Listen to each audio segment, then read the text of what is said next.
ating gugulayin. Ito ay isang pako. So andito tayo, marami mga nakapaligid sa atin mga pako.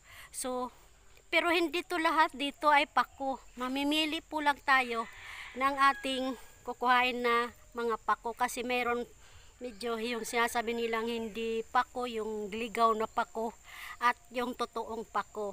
So mamimili tayo mga lodi. Ito ang pinuntahan natin dito at saka hindi lang yan ang pinunta ko rito.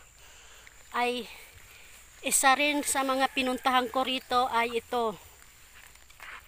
Ang dahon na ito, ayan mga lods, ay pagkain ng alaga natin, mga pig, mga inahin, mga yan alaga natin, mga baboy, mga lods.